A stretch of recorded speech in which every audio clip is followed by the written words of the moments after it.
What is Africa to a little kid? How could you explain it? What does America even mean to an African child? There is a divide, a disconnect between people. And these separations, wherever they exist, are responsible for more problems than you might think. Divides cause misunderstanding between cultures. Misunderstanding leads to conflict. And amidst the chaos, the children, who represent our best hope for the future, lose their opportunities to succeed.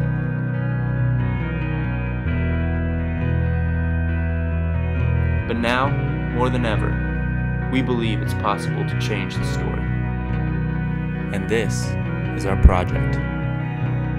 The World Energy Project is a nonprofit founded and run by university students. Our mission is to work with developing communities to design and install sustainable energy solutions. Over the last 3 years, our teams have traveled to West and East Africa to work on various renewable energy projects to power schools, hospitals, and irrigation systems. Last summer, we spent a week teaching at primary schools in Kampala, Uganda.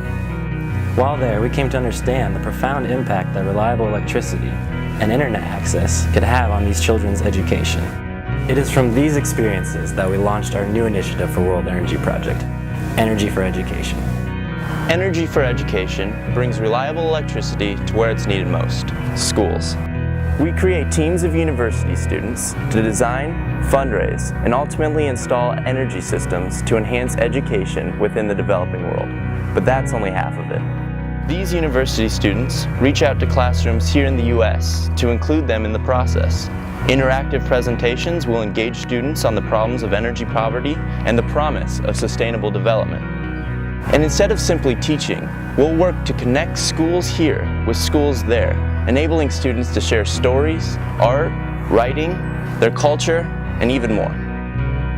Our goal is to show these students that through exchange and action, progress can be made. When I was teaching in Uganda this last summer, I was the first white person to ever set foot in the school.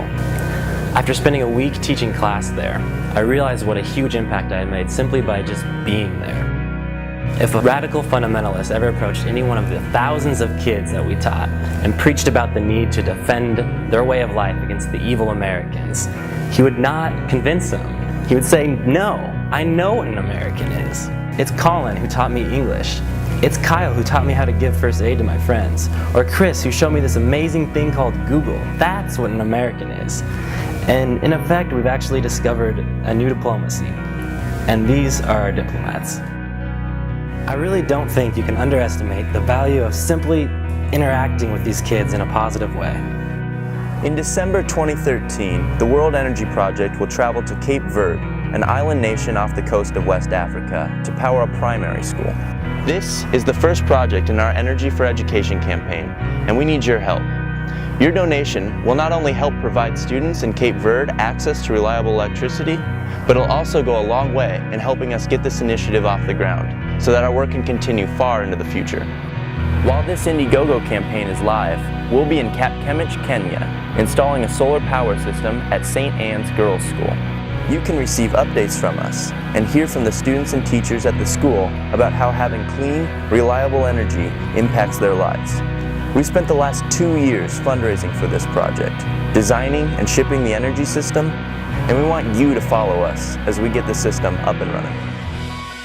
What we're doing isn't easy, but with your help, we can make it happen. We can bridge a divide for more students. We can empower future leaders. We can make this world a little brighter than it used to be. The future is becoming a project again. Are you in?